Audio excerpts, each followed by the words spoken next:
Hello, and welcome to the book talk about Queen of Air and Darkness by Cassandra Clare, a study in Parabatai. So I kept thinking about how I wanted to talk about Queen of Air and Darkness, and chronologically seemed too boring, and so I finally figured it out that we learn a little bit about Parabatai from every single one we're exposed to in Queen of Air and Darkness, and so that's how we're going to talk about it. Warning, this will be spoilery because this will not be in order, so if you haven't read it, I recommend you finish it before you watch this video. So the Parabatai we're going to be going through are Robert and Michael, Will and Jem, Cristina and Jaime, or kind of the lack of their Parabatai, Livvy and Ty, same thing, Jace and Alec, Julian, Beatriz, and Emma and Julian. So if you kind of want to skip around the video, I'll have, where they are, and then you can just watch whatever part you want, or just watch the whole thing. Okay, so before we kind of talk about the Parabatai, I wanted to talk about the Dark Artifices and Queen of Air and Darkness and what those mean, because we actually found out what those were in this book. So it turns out the Dark Artifices is just another word for the Black Volume of the Dead.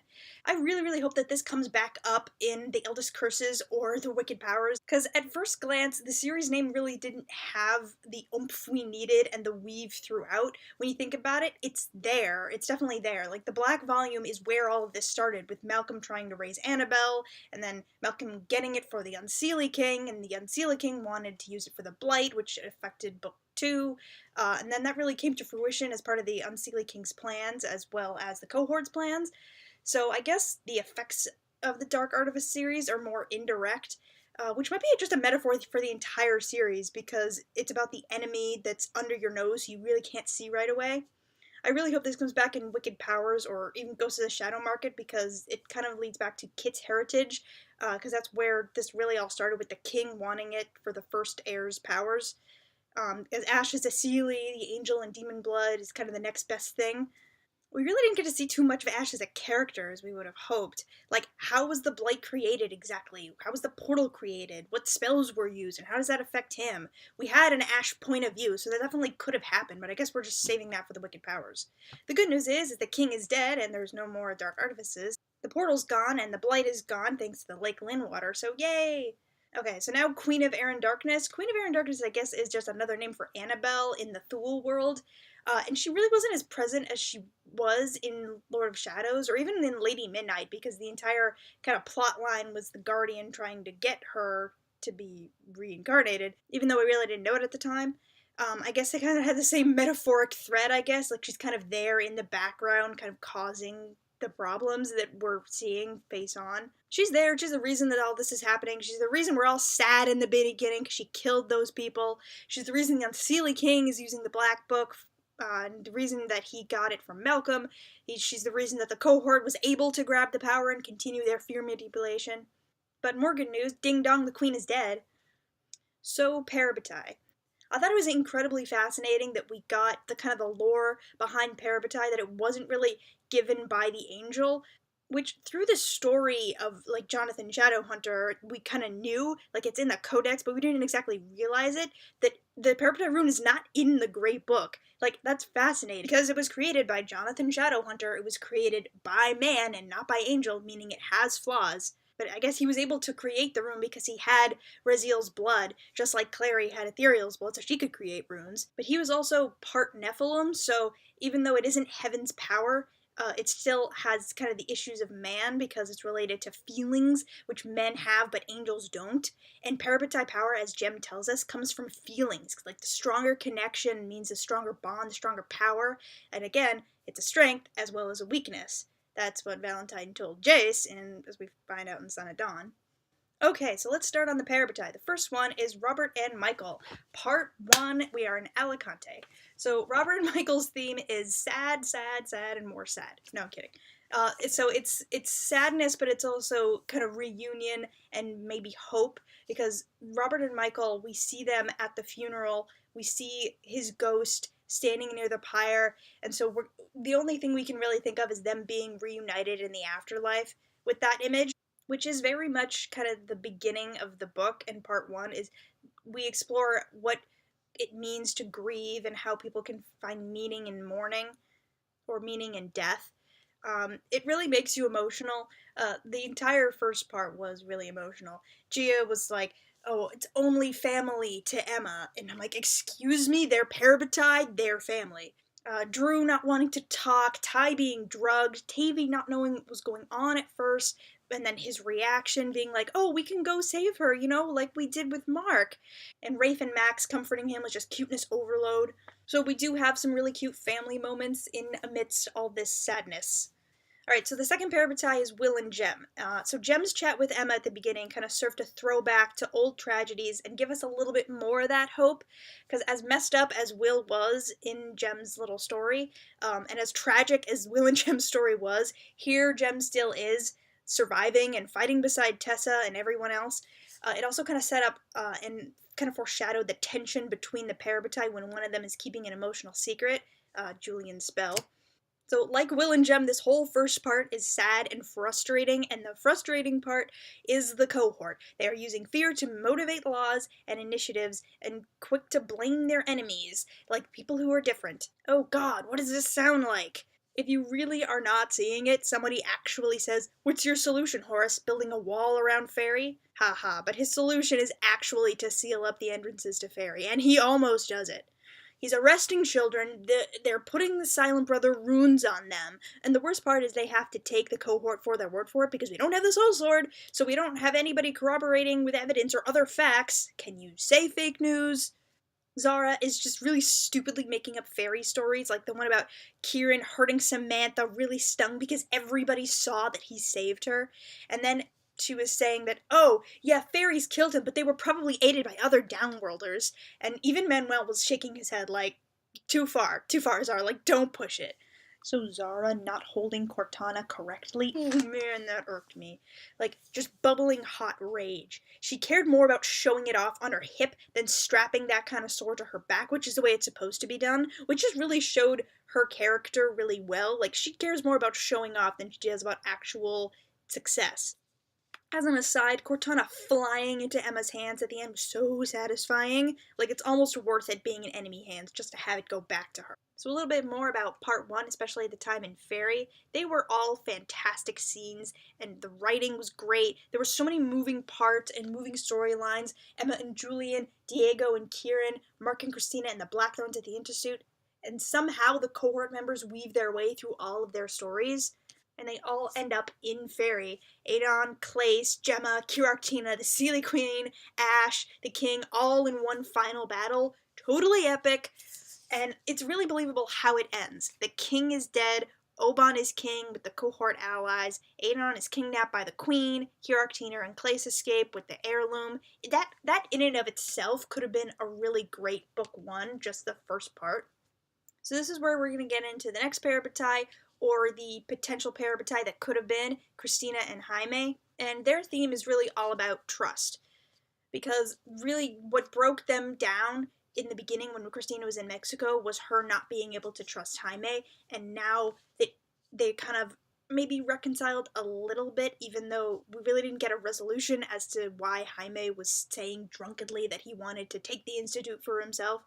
We still get Jaime trusting Cristina with the heirloom, and in the end, it stays with her. Cristina is just a straight girl queen when she says that love isn't sex. She's amazing when the fury of the cold piece rushes through her as she kills Prince Oban and says, I am Cristina Mendoza Rosales. I do wish we saw more of her mom, though. Like, we got a little bit more of Diego and Jaime's relationship when they were in prison together, but we only really saw Cristina's mom for like 2 seconds, and we didn't even get to see her in a point of view of anybody's. I thought Mark's journey ended really well, too, because he's always been in between both worlds, and he even said in this book that he wanted to be like Alec, working with shadowhunters and downworlders, doing good, and then he literally takes over Alec's job at the end. He is the new Alec.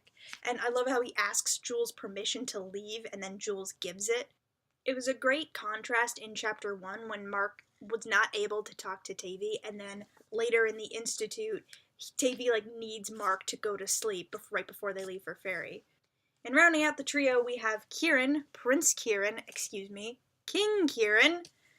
We got a lot of brand new info about him. Apparently he was a really kind prince before his father stole his memories and threw him to the wild hunt. He was also pretty badass when he killed his father with the elf bolt, and then he had to accept his fate as a king. It's better for his people if he stays in power. but that means he has to be away from his people he loves. This was one of the happy-ish endings, but not perfect ending. It's really happy for fairies, they have a great king. It's happy for the shippers, aka Emma, who got canon Cristina, but kind of less happy for the actual trio, because they're going to be together, but they're not going to be together all the time. I was actually disappointed that we didn't actually get to see Cristina lose her V card to 2 men. I definitely think Kieran and Cristina are the loosest ends of the triangle, though. Like, there were a few good scenes at the end of Lord of Shadows where they really connected because of Cristina's character, or because Cristina really, felt for Kieran. But, like, let's be real. Kira Arc and Martina were like, bam, yes! I think the best quote that really represents this is a quote from Emma about how Mark and Kieran get so tangled up in their history and they can lose themselves in it, and then Mark thinking he's not good enough for Cristina, like the desert sex scene that kind of almost happened. And then, of course, Mark being able to bridge the gap between fairy and mortals with Cristina and Kieran. Mark and Cristina definitely had chemistry from day one, but, like, you could kind of tell that she could never break the Kirark connection, so the way it works is with all 3 of them together. And guess how they're all gonna stay together? Using the family heirloom that Jaime gave her. Okay, so the next Parabatai is Livvy and Ty, and this is also a Parabatai that could have been, or wasn't, or the lack of is the issue here. This represents the guilt and desperation to undo a missed Parabatai opportunity. Ty was just thrown by guilt in Lord of Shadows when Livvy was hurt and he couldn't help her because he wasn't her Parabatai. He even makes a comment in Queen that when they bring her back, he wants to be Parabatai right away. This entire book is Ty not processing his sister's death. He seems like he wants to bring Livvy back to be helpful, to not let everybody down, but he physically cannot function without her. He's physically hurting himself, thanks to the Drew point of view, we know that, so he's so determined that all of his focus is on the spell, which may be a little bit of a nugget in his autistic characteristics. I think this leads to good character growth, though, as he makes some deals and plans with warlocks, and he's kind to people at the market, and he's protective of Drew. The Livvy sound that rips out of him when her ghost disappears was heartbreaking, and obviously him bringing her back in ghost form will have repercussions. The theory about him poking a hole in the universe, and that's how Thule Jace got through, ugh. The ghost is going to be tied to him. We'll see more of that in the Wicked Powers, and possibly in Ghost of the Shadow Market. And that's the reason that he was so determined and focused on this is why he could not process anything Kit said. It's why he didn't process the letter that he got from Alternate Universe Livvy. Like, it just didn't fit into his plan or his determination that Livvy could possibly want him to be happy and to let go, which is really very sad. So this is, yes, why he couldn't process Kit's I love you. Kit desperately wanting to make connections, kind of also along this theme of missed opportunities. Kit says Ty is not beautiful, he's elegant. He's fitting Ty into his worldview, and his entire future is kind of on Ty, which is a lot of pressure for a kid who really doesn't know that that's what's happening. Which is why Ty not responding to his emotional revelation is so crushing. His entire life he's been lying and hiding and not having close family, and then being vulnerable for 1 second and then not getting anything in return just pushed him away. And it's definitely not platonic based on some of the quotes we got at the really end of the book. There was also another great quote from him talking to Ragnar about how his view of shadowhunters changes, like the Dearborns versus Jules and Cristina and Alec, which I think was a really great springboard for him being able to see himself trusting them, and eventually how he was able to trust Jem and Tessa and is now going to live with them. Some great Kit moments were his saying, "You are so forked," and Ty tossing in potato chips, that was great. Every interaction with Jace is fantastic. Kit's point of view is always really cool because it's always interesting seeing how he navigates the Shadowhunter world from outside, always in a sarcastic tone. Also, speaking of their little mission to bring Livvy back, Drew for the win. A great Drew line also was, if you don't ask for what you want, you may never get it. She actually was the one who saved the day by getting the Rosales' and Gia out of the guard prison. In this book, she was taking care of Tavy when no one even asked her to do it, which was really surprising, because in the last book she was complaining about it. So that's a pretty cool character growth, that when she sees that there's a job to be done and she's the one who can do it, she does step up.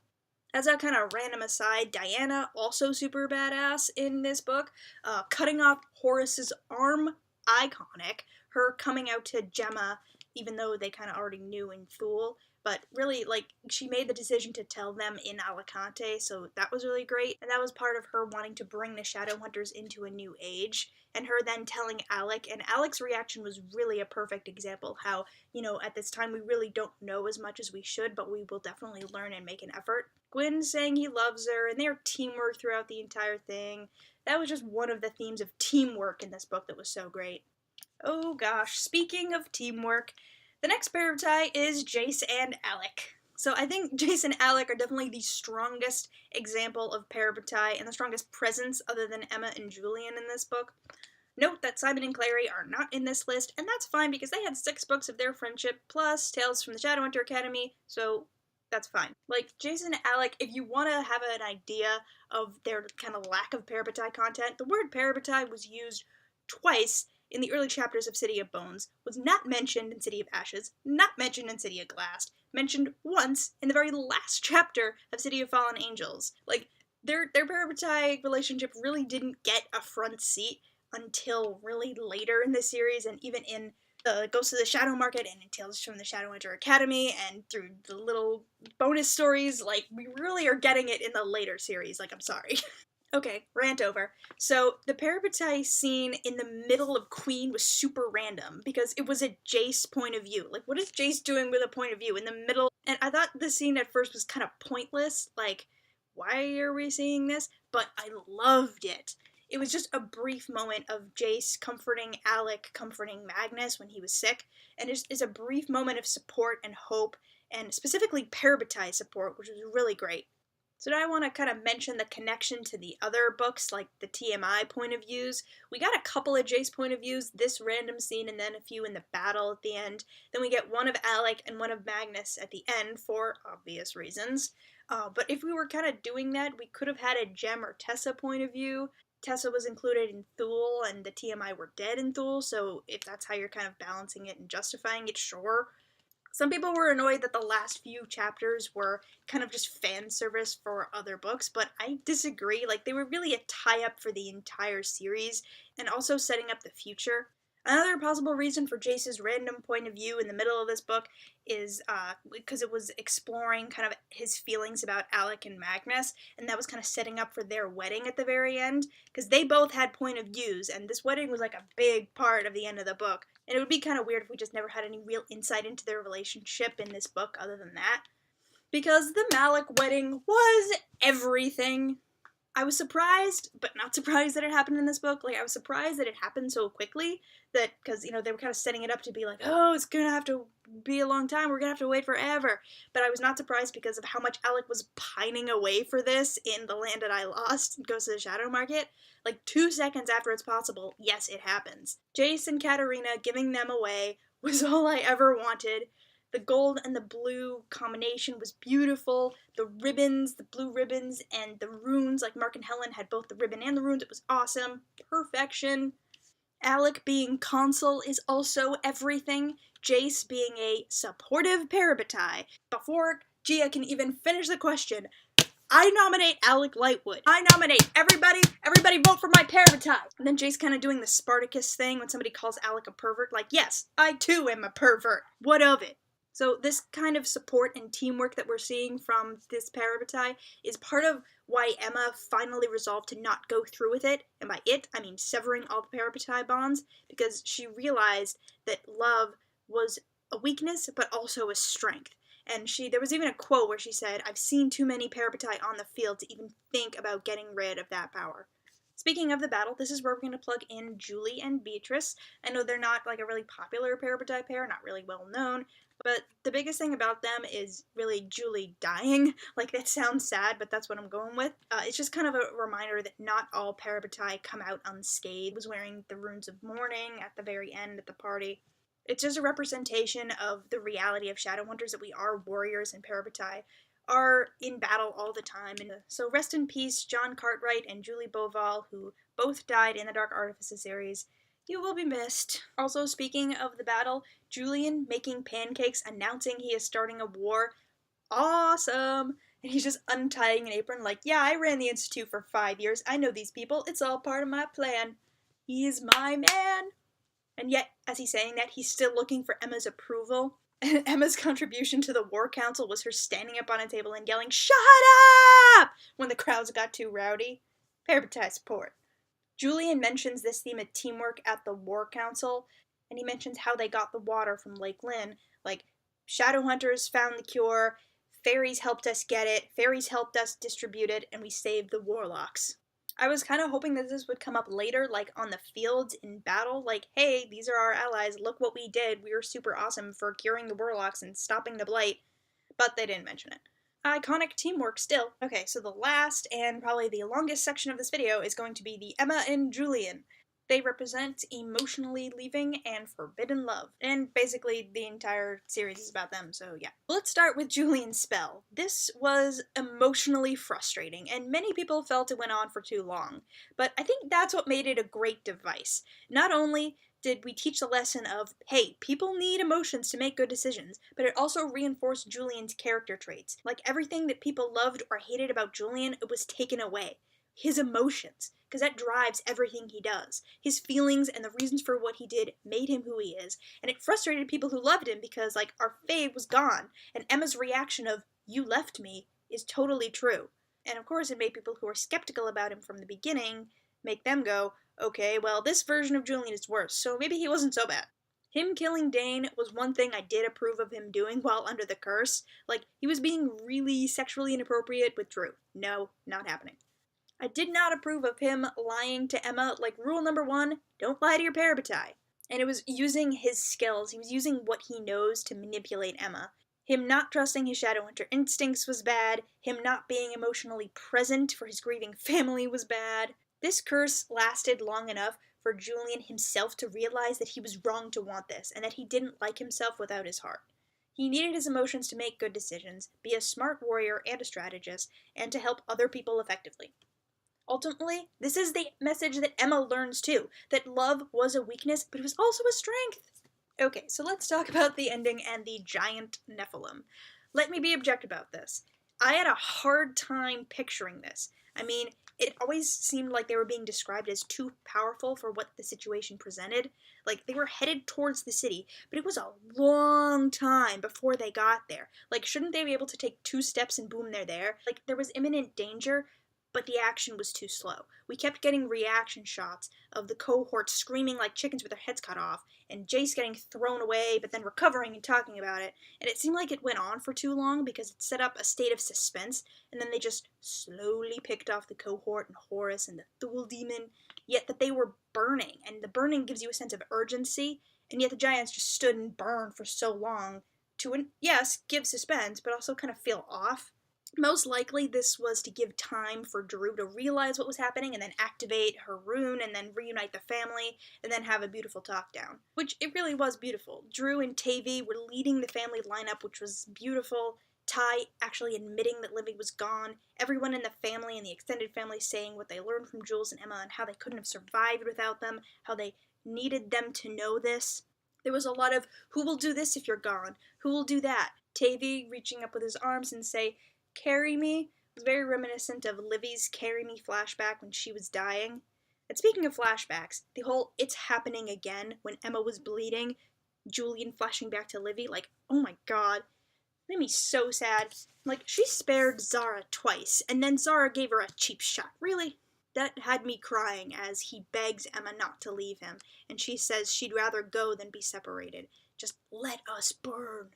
I do like that the curse was explored when they went full monsters instead of them finding a solution beforehand. And we really got to see what the curse was about.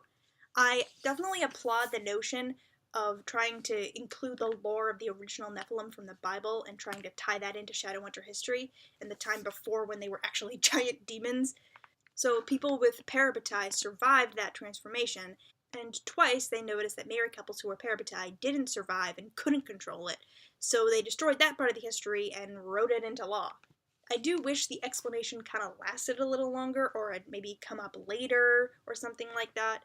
Like, if we maybe saw the law get changed so that others could come forward, or if maybe somebody else had asked about it at the end. Like, everyone was just totally cool with it.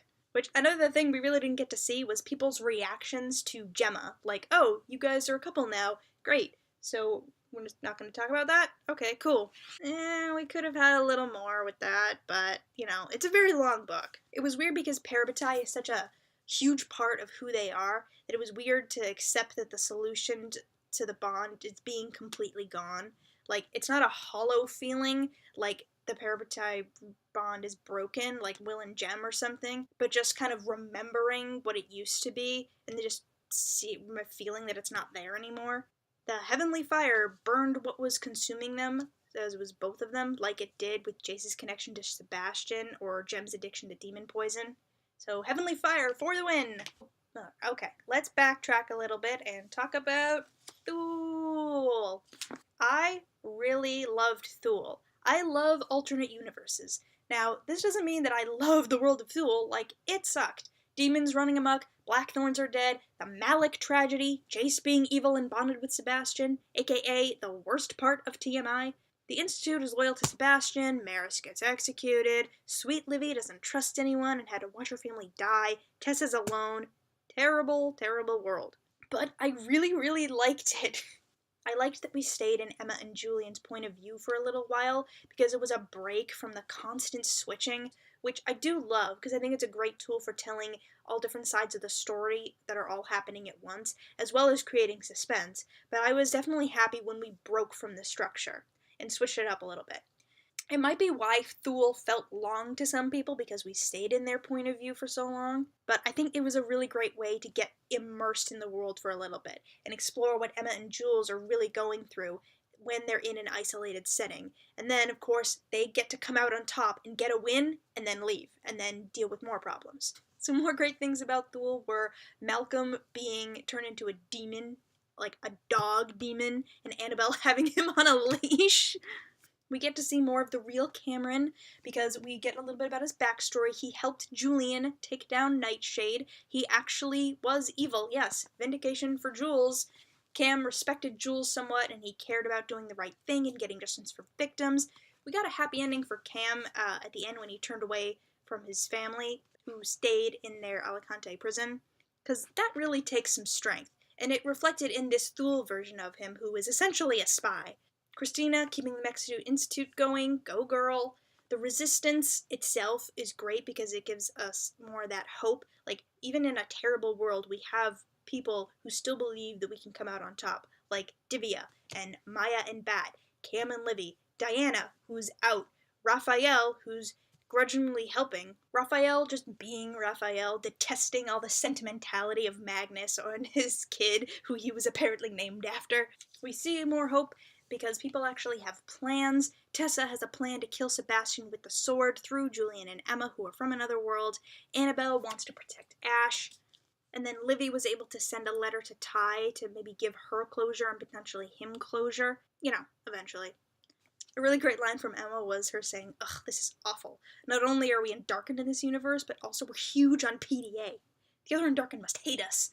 Yes, in every single universe, Emma and Julian are just meant to be together.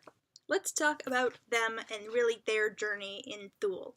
I was so hoping that Julian would get his feelings back in the AU, and was so excited when it happened. It was a fantastic time placement for having Thule right now rather than having this trip a little later, because it was a nice break in the middle of the spell, which actually makes the time after, when it comes back, worse. And it's great storytelling. I kept saying, tell her it's broken! And in this world, in Thule, their relationship is normal, so here are some condoms. It was interesting to see in Thule how that spell on Julian took away his creativity, his ability to draw, which is directly related to his feelings, which makes sense because that's how we saw him deal with his feelings in the earlier books. How we saw him deal with stress, especially Emma, and that's how Emma knows the spell is broken by his art, and how his sister knows that it is him. It was great seeing Julian and Emma finding their own way, being in a world where there is no spell and no Parabatai bond. It's foreshadowing, definitely, as he kind of casually touches her, and he can look at her dreamily whenever he wants, especially on the motorcycle. And they test that the bond is not working when he slowly and respectfully gives her a slow kiss. her not telling him about Diana's story of the Parabatai becoming monsters, it was like Lord of Shadows all over again. Like, come on, Emma, haven't you learned to tell Julian when something's wrong, when you know something about Parabatai? We get amazing sexy times in Thule. It was literally the hottest thing when they were quoting the oath to each other, and Emma does say that the words are not meant to elicit desire, but man did it work. And that will literally never happen again, because they're not Parabatai anymore, so it'd be weird if they kind of said it again in reference to their bond. But literally no other Parabatai on Earth would ever say those words in that context, so really unique situation there. What happens in Thule stays in Thule.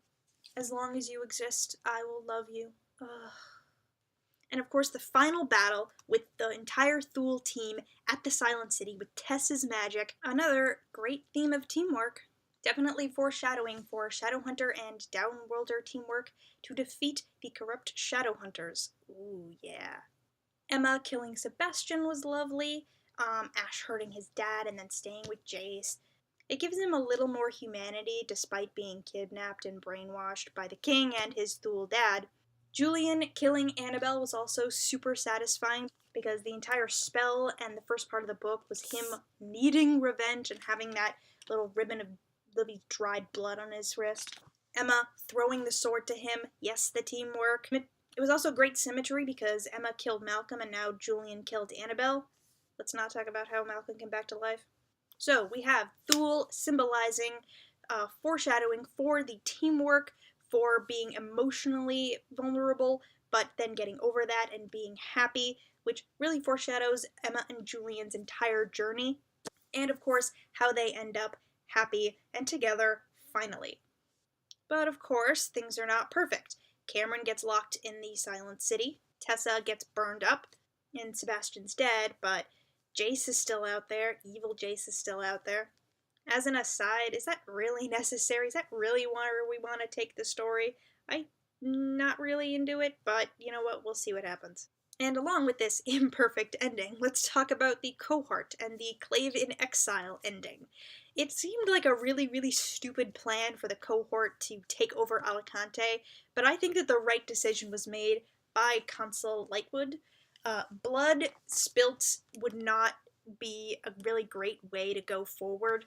They are prisoners in Alicante. They're not going to be fulfilling their mandate to protect the world. They are sealing themselves off from the rest of the world in the entirety of Idris. Why are the villains always such hypocrites? Like, Valentine hated demons, but he worked with them to take down the corrupt Clave and Downworlders. But the cohort hated fairies, but worked with them to manipulate, fear, and control how fairies and Downworlders were dealt with.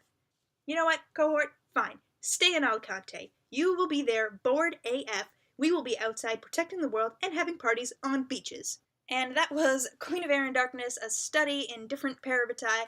Thank you so much for coming on this journey with me. Like, comment, tell me what you liked, what kind of themes you saw emerge, because I'm sure we will find lots more themes in a second reread of this 900-page book. Bye!